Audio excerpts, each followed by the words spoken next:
Welcome back, everyone, to a new YouTube video. It actually is like 11 o'clock at night, but I figured, fuck it, let's make a YouTube video. But I want to talk about a huge achievement that I hit last month. So last month was my first ever month over six figures. It took about, I think, a little bit less than 120 grand last month. And no, that is not a normal thing for me. The month before that, I did about 50. And this month of November, I am not on track to hit $120,000. So no, I'm not going to be like everyone else that tells you that they make that amount every single month when they don't. But I want to show you exactly what I did differently this month in order to achieve that much money. My income, I guess I'm a millionaire because every single millionaire has 7 streams of income, right? But my income usually consists of like 6 or 7 things, so I guess it's true. But I have like 3 clients on RevShare in terms of like sales managing. I usually consult with about 1 or 2 clients, so I'm usually just running like a call or 2 a week with them. I do make money from coaching. I make money from closing deals on just random offers sometimes, mostly for Closer Cartel. And then I'll do like a random CRM build here and there, like random automation setups for teams. So at the end of the month, I usually do end up having like 7 or 8 different payments. But the biggest one came from an event that we actually held last month, which if you follow me on social media, specifically Twitter, you probably saw about it, how we were hiring 60 sales reps for a launch that we had. So just to kind of summon the launch. So we had a client that did a challenge. Can't really say the challenge because it might give it away, but they did a challenge, and then pretty much all the traffic, because the challenge was actually really cool, all the traffic that they had from the challenge, they ran a webinar for a new program that they launched, and then they made money from it, right? So pretty much we built out a sales team to hit up all the leads that did not buy on the webinar. So keep in mind, there's about 40, 50,000 leads that signed up. So that's why we needed so many people. So preparation for this event probably started like 2 months before actually launching it. So pretty much what I had to do, and obviously I was teamed with Luke as well. So Luke Alexander, if you guys don't know. But what we had to go ahead and do is hire reps. So pretty much I put out a bunch of hiring forms in our community and on Twitter, and I pretty much went through like hundreds and hundreds of applications, and I chose the people that like had some potential and I feel like could actually follow directions, because it really wasn't a hard role. All it was DM closing. So pretty much you would be closing with over text. So it wasn't a super hard role like where you needed millions and millions of dollars in sales experience, but also too, you just needed a brain. And that is probably the number one thing I regretted, is maybe more training and more preparation in terms of how many questions we were going to be asked, because I will get to like how much we had to work during the event. So that was a preparation probably 2 months into the event. It kept kind of getting pushed back more than we wanted, but the event was in October. So weeks prior to the event, it was getting everyone's NDA signed and getting everyone's like employee agreement signed, just telling them what their commission is going to be, and then slowly but surely like training them on the offer. Because again, we didn't even tell them who they were selling for until like a week before the event, because again, the client that we have right now is super worried about like they just don't really want like anyone to know how much money they're making and stuff like that, which is totally fine.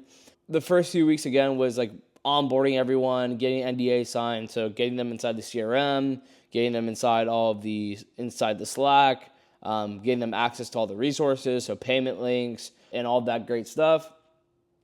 And then I would say a week before the event, we were just testing all the tech stack. So again, we had a CRM. A lot of the stuff was done on a CRM. Also too, we had to pretty much divide 50,000 leads between 60 reps. So our COO, Luke Ward, who's on our Closer Cartel team, pretty much made a code that would pretty much round robin the leads as they would come in between 60 people, which is really cool shit like I've never seen before.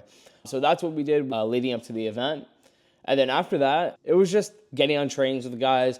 So having them role play, having them do a little bit of homework just so they understand the offer.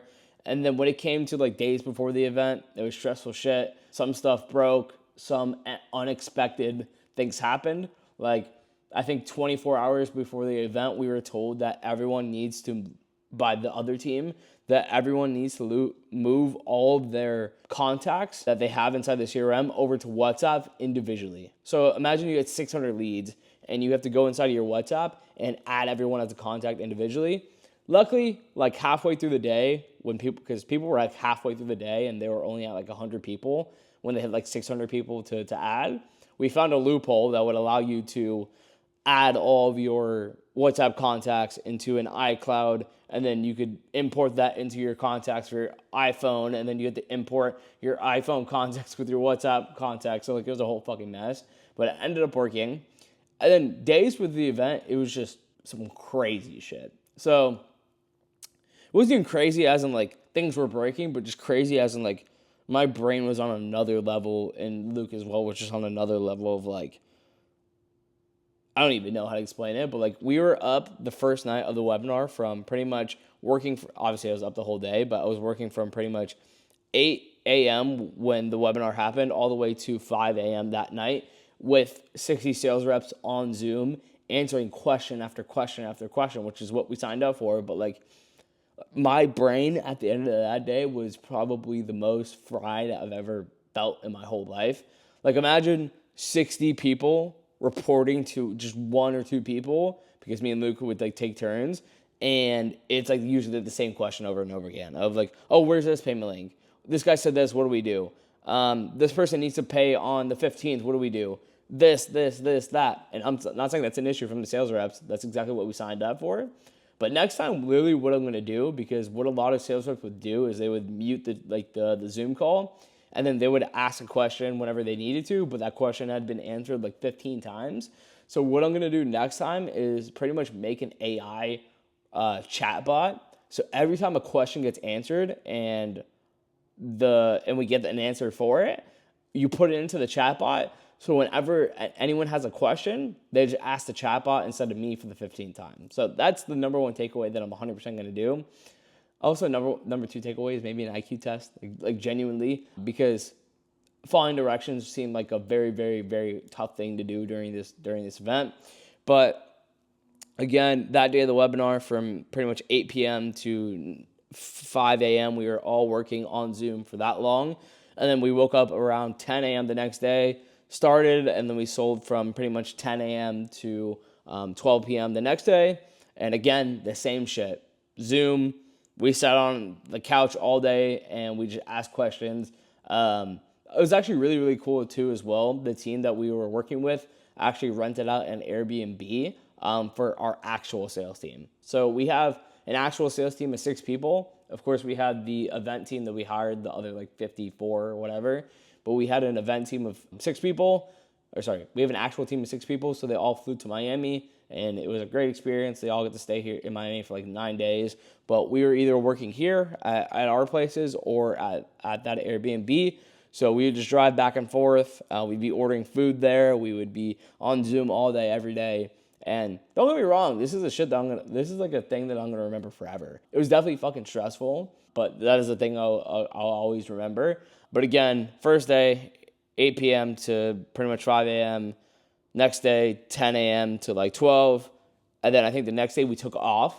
So there's some like scarcity things that like we're not selling the product anymore or whatever. And then Saturday, Sunday was about the same thing, like 10 a.m. to like 8 p.m. Answering the same questions over and over again. And that's not the end of it. So pretty much at the end of it was these past 3 weeks, we've been having to verify all the payments, right? Because pretty much there's payments coming from like automated emails, and it's kind of a gray area because sometimes a sales rep would talk to someone that bought it on an automated email and then they wanted commission for it. So we have to like differentiate, like, okay, this person gets commission for this, but they don't get commission on that. So it's been a total mess the past few weeks.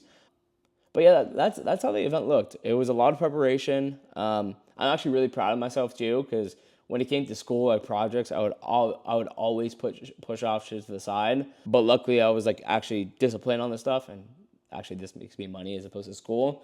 But I took it very seriously. Now I know my stress tolerance. I can handle a lot of shit that I didn't think I could handle. Now I'm gonna know how to hire better. Number 3 too, I already have a good amount of hiring pool as well. Because all the people that crushed on me for that week and that came in there and killed it, I've already put them on a lot of offers.